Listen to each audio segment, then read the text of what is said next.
내 인생에서 가장 완벽했던 10년의 결혼 생활이 무너진 건 남편 서재에 숨겨져 있던 낡은 통장 하나 때문이었습니다.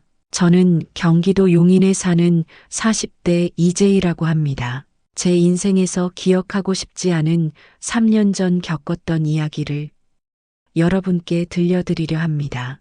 10년의 결혼 생활의 모든 게 거짓이었습니다. 남편 현우는 IT 업계에서 인정받는 개발자였고 저는 평범한 회사원이었습니다. 저희는 10년간 단 한 번도 크게 싸운 적이 없을 만큼 금술이 좋았고 남편은 언제나 가정의 행복을 최우선으로 생각하는 든든한 존재였습니다. 모든 것이 완벽했던 어느 날 시어머니께서는 남편의 사촌 동생인 지우를 저희 집으로 데려오셨습니다. 지우는 지방 대학에 다니는데 서울에서 인턴십을 하게 되어 당분간 저희 집에서 지내야 한다는 것이었습니다. 어머니는 현우를 유일하게 믿고 따르는 사촌이라고 설명하셨죠. 제이야, 지우가 혼자 서울 사는 게 걱정이다. 내 남편 현우가 워낙 책임감이 강하니까 너희 집에서 한 6개월만 지내게 해라. 현우가 어릴 때부터 지우를 친동생처럼 챙겼잖니. 방 하나 내주는 게 뭐 그리 어렵겠니? 저는 어머니 말에 아무런 이견 없이 고개를 끄덕였습니다. 지우가 워낙 착해서 불편함 없을 겁니다. 저는 처음엔 현우가 책임감 있는 오빠 역할을 하는 것이라고 생각했습니다. 제가 유복한 집안 출신이 아니라 현우에게 경제적으로 많이 의지했던 터라 현우가 자신만 아는 것이 아니라 어려운 사촌 동생까지 챙기는 모습에 오히려 감동했죠. 하지만 지우가 온 뒤로 현우의 잦은 야근과 출장이 시작되었습니다. 처음에는 걱정했지만 현우는 늘 지친 얼굴로 돌아왔고 지우는 그런 현우를 오빠 정말 고생 많으셨어요. 라며 살갑게 챙겼습니다. 어느 날 현우가 출장을 간 사이 저는 집안 정리하다가 서재에서 낡은 통장을 발견했습니다. 현우가 대학 시절부터 쓰던 통장이었는데 추억이니까 버리지 못했나 보다 하고 생각했습니다. 별 생각 없이 펼쳐본 그 통장에는 10년 전부터 저희 결혼 직전까지의 기록이 빼곡했고 이상하게도 통장 잔고는 없었습니다. 현우 씨가 왜 이 통장을 버리지 못했지? 잔고도 없는데. 그러다 통장 내역 중 정기적으로 고액 이체 기록이 눈에 들어왔습니다. 이체 명의는 현우의 이름이 아니었고 김이라는 낯선 이름이었습니다. 저는 혹시 현우가 사업을 하면서 숨겨둔 빚이라도 갚고 있는 것인지 순간적으로 불안해졌습니다. 그때는 몰랐습니다.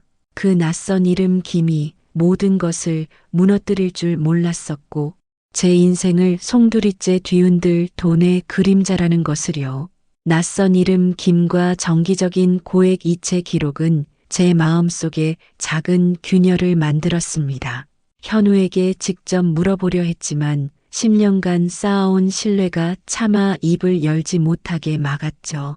저는 제가 예민한 거라고 스스로를 다그쳤습니다. 며칠 후 현우가 또다시 주말 출장으로 집을 비웠습니다. 지우 역시 친구 집에 간다며 나갔고요.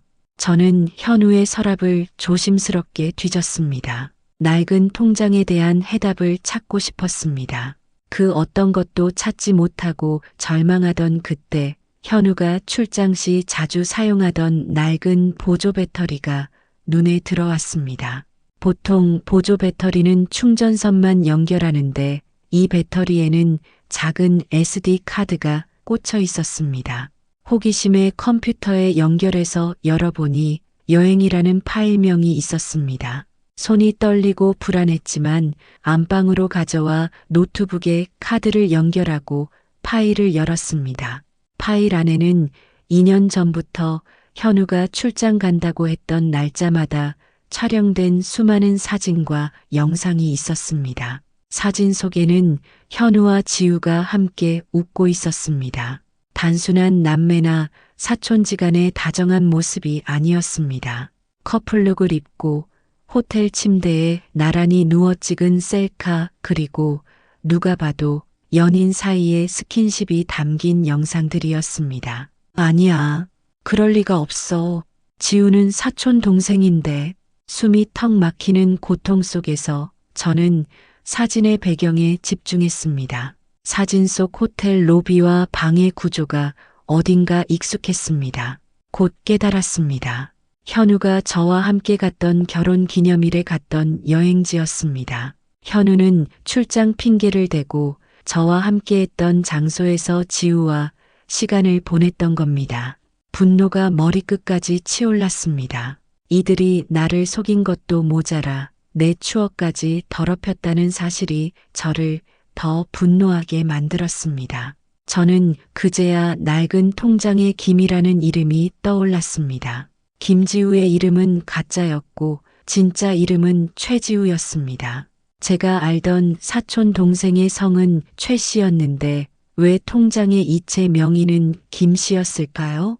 저는 곧바로 노트북으로 현우와 지우의 가족관계 증명서를 떼어봤습니다. 현우의 주민등록번호를 입력하고 가족관계 증명서를 발급받았습니다. 종이 위에는 현우의 부모님 성함은 있었지만 지우의 이름은 어디에도 없었습니다. 저는 머리를 세게 맞은 듯한 충격을 받았습니다. 지우는 현우의 사촌 동생이 아니었습니다. 지우가 현우의 사촌이 아니라는 사실이 밝혀진 순간 저는 10년간의 결혼 생활이 거짓이었다는 사실을 그제서야 깨달았습니다. 하지만 진짜 배신은 돈에서 시작되었다는 사실을 알기까지는 많은 시간이 걸리지 않았습니다. 지우는 현우의 친인척이 아니었습니다. 그렇다면 대체 이 둘은 무슨 관계였을까요? 그리고 지우가 저희 집에 들어온 진짜 목적은 무엇이었을까요? 저는 곧바로 사설 탐정을 고용하여 현우와 지우의 과거를 파헤치기 시작했습니다. 현우가 출장에서 돌아왔지만 저는 태어난 척했습니다. 지우도 돌아와 저에게 살갑게 언니 선물 사왔어요. 라며 웃었죠. 그 역겨운 미소를 보면서도 저는 복수를 위해 감정을 숨겨야 했습니다. 며칠 후 탐정에게서 충격적인 사실을 들었습니다. 두 사람은 캠퍼스 커플이었습니다. 그런데 지우 씨는 대학 등록금부터 생활고까지 꽤 어려움을 겪었더군요. 그리고 현우 씨와 헤어진 뒤 지우 씨는 현우 씨의 회사에 신입으로 입사했습니다. 최지우라는 이름은 회사 인턴십을 위해 급조된 가명이었습니다. 네, 가명이라고요? 그럼 진짜 이름은요? 진짜 이름은 김지우입니다. 그리고 김지우 씨의 친어머니는 현우 씨의 아버지, 즉 시아버지의 오래된 비서였습니다. 머리가 터지는 것 같았습니다. 제가 알던 현우의 가족관계, 현우와 지우의 관계, 그리고 지우의 존재 자체가 모두 거짓말이었습니다. 현우는 지우가 그의 배다른 동생일 수도 있다는 사실을 알고 있었고 시아버지의 지시로 그를 돌봐왔던 겁니다. 그런데 탐정은 더 충격적인 말을 덧붙였습니다. 김지우 씨에게 고액이 정기적으로 입금된 계좌를 추적했습니다. 돈의 출처는 현우 씨의 개인 계좌가 아니라 현우 씨와 제이 씨의 명의로 된 아파트 담보대출 계좌였습니다. 결혼 직후부터 대출금 상환은 거의 이루어지지 않았고 대출금의 약 30%가 지우 씨의 이름으로 개설된 차명 오피스텔 구매용 계좌로 흘러들어갔더군요. 아파트 담보대출 계좌요? 제가 모르는 계좌가 있었다고요? 저희 신혼집 대출은 제가 관리했는데 저는 절망했습니다. 현우는 저와 결혼하기 위해 저의 명의와 신용을 이용하여 공동대출 계좌를 몰래 만들고 그 돈을 지우의 생활비와 주택자금으로 빼돌리고 있었습니다. 현우가 제게 생활비 관리를 맡기면서 가장 중요한 아파트 대출금 계좌만큼은 자신이 관리해야 한다며 철저히 숨겼던 것입니다. 10년간 제가 믿었던 현우의 책임감과 가정적인 이미지는 모두 지우의 금전적인 지원을 위한 연극이었습니다. 남편의 배신은 사랑이 아닌 돈이었다는 사실이 저를 더욱 처참하게 만들었습니다. 저의 헌신적인 사랑은 그들의 완벽한 불륜을 위한 수단에 불과했습니다. 이제 저를 무너뜨린 그 돈의 무게만큼 그들에게 되갚아줄 차례였습니다. 저는 더 이상 울지 않았습니다. 저들의 거짓에 눈물을 흘리는 것은 사치였습니다. 남편은 저의 명의로 거액의 대출을 받아 친동생일지도 모르는 전 여자친구의 내 집 마련을 돕고 있었습니다. 저는 그들의 금전적 범죄를 법적으로 심판해야겠다고 결심했습니다. 저는 변호사를 찾아갔습니다. 강 변호사는 제 모든 증거, 즉 SD카드 속 외도 증거, 사촌 동생이 아닌 사실을 입증하는 가족관계 증명서, 그리고 가장 중요한 공동대출금의 불법 유용 내역을 확인했습니다. 제이 씨, 이 사건은 단순한 이혼이나 외도 문제가 아닙니다. 남편 현우 씨는 제이 씨의 신용을 이용한 사기성 대출 및 횡령 혐의가 성립될 수 있습니다. 특히 공동 명의로 된 재산상의 피해는 형사처벌의 대상이 될 수 있어요. 김지우 씨 역시 공범으로 처벌을 피할 수 없습니다. 저는 변호사의 조언에 따라 움직였습니다. 첫째, 현우와 지우의 금전거래 내역을 확보하고, 둘째, 현우가 저에게 지우를 사촌 동생이라고 소개한 명확한 증거 메시지, 통화 녹음을 정리했습니다. 셋째, 지우의 오피스텔이 대출금으로 마련되었음을 입증할 서류를 준비했습니다. 저는 현우에게 일부러 여보, 우리 결혼 기념일 여행 갔던 호텔이 정말 좋았는데 나중에 또 가자 라고 말했습니다. 현우는 얼굴색 하나 변하지 않고 그럼 당신이 원한다면 언제든지 라고 답했죠. 하지만 저는 알고 있었습니다. 그가 그곳에 지우와 함께 갔다는 것을요. 지우에게는 지우야, 내가 우리 집에 와줘서 언니가 얼마나 든든한지 몰라. 현우 오빠도 널 친동생처럼 생각해서 얼마나 잘해주니? 라고 웃으며 말했습니다. 지우 역시 순진한 얼굴로 언니 고마워요. 오빠 아니었으면 저는 정말 힘들었을 거예요. 라고 대답했습니다. 저는 이 모든 연극이 끝날 날을 기다리며 그들의 가장 취약한 부분인 돈을 겨냥한 복수 무대를 설계했습니다. 저에게서 훔친 돈으로 구매한 지우의 오피스텔 앞에서 저는 그들의 모든 비밀을 터뜨리기로 했습니다. 저는 복수를 통해 정의를 얻는 것이 아니라 제 명예와 빼앗긴 재산을 되찾는 데 집중했습니다. 그들의 눈물은 필요 없었습니다. 그저 제가 잃은 돈의 무게만큼 그들이 지옥을 맛보게 해주는 것, 그것이 저의 유일한 목표였습니다. 결전의 날이 밝았습니다. 저는 현우에게 여보, 우리 오피스텔에 투자한 것 있지? 그 투자건에 대해 상의할 중요한 모임이 있어. 지우도 함께 가야 해. 라고 말했습니다. 현우는 놀랐지만 투자라는 말에 혹해 지우를 데리고 약속 장소로 향했습니다. 약속 장소는 다름 아닌 지우가 대출금으로 몰래 마련한 오피스텔 건물 앞이었습니다. 저는 미리 현우의 회사 주요 임원들 그리고 저희 결혼 당시 축의금을 내고 현우를 응원했던 지인 몇 명을 그곳에 초대한 상태였습니다.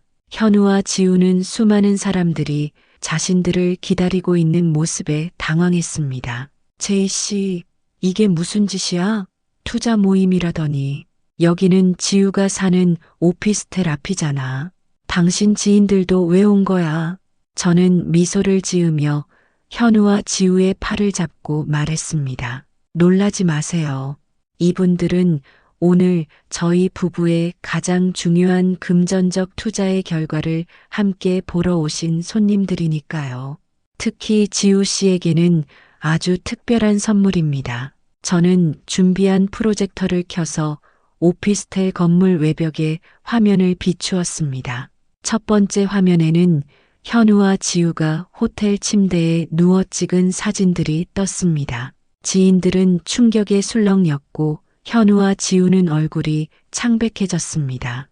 두 번째 화면에는 가족관계 증명서가 떴습니다. 지우 씨는 현우 씨의 사촌 동생이 아닙니다. 이 두 사람은 10년간 저를 속이고 불륜을 저질렀습니다. 세 번째 화면에는 공동담보대출 계좌 내역과 김지우 오피스텔 구매 관련 이체 내역이 상세히 떴습니다. 액수와 날짜가 명확하게 찍혀 있었고 현우가 저와 결혼 직후부터 저의 신용을 이용해 지우의 내 집 마련 자금을 대주고 있었다는 사실이 명확하게 드러났습니다. 현우 씨, 그리고 김지우 씨, 여러분의 불륜 놀이는 제게 큰 상처를 주었지만 저의 명의로 된 대출금을 횡령하고 저를 사기 결혼으로 이용한 행위는 법적 처벌을 피할 수 없는 범죄입니다. 이미 모든 증거는 변호사에게 넘어갔고 혼인 무효 소송과 함께 횡령 및 사기 혐의로 형사고소 절차가 진행 중입니다. 현우와 지우는 무릎을 꿇고 애원했습니다. 제이야, 내가 잘못했어. 돈 문제는 내가 다 갚을게. 나에게 시간을 줘. 한 번만 용서해줘. 언니, 저는 오빠가 시켜서 돈 때문에 어쩔 수 없었어요. 제발 봐주세요. 저 이러면 사회생활 끝나요. 늦었습니다. 당신들이 내게 준 배신은 사랑이 아니라 돈이었습니다. 나는 당신들이 내게 했던 완벽한 기만행위를 법의 대가를 치르게 할 겁니다. 그들의 눈물은 가짜였습니다. 그들에게 중요한 것은 오직 그들의 사회적 지위와 돈이었죠. 하지만 저는 이미 그들의 가장 소중한 것, 즉 금전적 안정을 무너뜨리는 가장 확실한 방법을 찾아서 실행하고 있었습니다. 현우와 지우는 저의 명예 도용과 횡령 혐의로 형사 고소당했고 동시에 저는 혼인 무효 소송과 위자료 청구를 진행했습니다. 그들은 법적으로 사회적으로 철저히 몰락했습니다. 모든 소송이 끝난 후 강 변호사는 제게 마지막 서류 한 장을 건네주었습니다. 제이 씨, 이건 현우 씨와 지우 씨의 휴대폰 디지털 포렌식 결과에서 나온 메시지 기록입니다. 소송과는 무관한 내용이라 보고서에는 포함되지 않았지만 제이 씨는 알아야 할 것 같아서요. 그 메시지 기록은 현우와 지우가 대학 시절부터 주고받았던 비밀 대화였습니다. 그들은 캠퍼스 커플이었지만 지우의 힘든 환경 때문에 현우는 재력 있는 상대를 찾아 결혼하기로 합의했었습니다. 오빠, 내가 사촌 동생 역할 제대로 하고 있어. 제이 언니는 오빠를 너무 믿어. 걱정 마. 제이 신용이 우리가 생각했던 것보다 훨씬 좋아. 이번 대출만 잘 받으면 너 오피스텔은 해결이야. 결혼하고 나면 오빠가 이혼할 때 위자료 적게 주려고 일부러 공동계좌 만든 거 언니는 꿈에도 모르겠지? 당연하지. 모든 건 이혼 시 재산 분할해서 내가 최대한 빼내고 위자료도 최소화하기 위한 완벽한 설계야. 지우, 이제 조금만 더 참아. 저는 그 메시지를 읽고 다시 한번 무너졌습니다. 그들의 배신은 순간적인 외도가 아니라 10년을 내다본 치밀한 금전적 결혼 사기였습니다. 현우가 저에게 베풀었던 모든 친절과 책임감은 저의 신용을 이용하고 이혼 시 재산 분할을 유리하게 가져가기 위한 계산된 연기였습니다. 하지만 저는 그들의 완벽한 설계를 그들의 가장 치명적인 무기 공동 대출 계좌를 역이용하여 부수었습니다. 그들이 저에게서 돈을 훔치려 했듯이 저는 그들에게서 가장 중요한 것 재산, 명예, 자유를 빼앗아 왔습니다. 모든 것이 끝났습니다. 저는 빚더미에서 벗어나 새롭게 시작할 수 있었고 현우와 지우는 그들의 탐욕의 결과로 구속되어 감옥에 갇혔습니다. 그들이 설계했던 완벽한 범행은 나를 위한 가장 강력한 복수의 무기가 되어 돌아온 그날 나는 비로소 그들에게 진짜 복수가 무엇인지 알려주었습니다.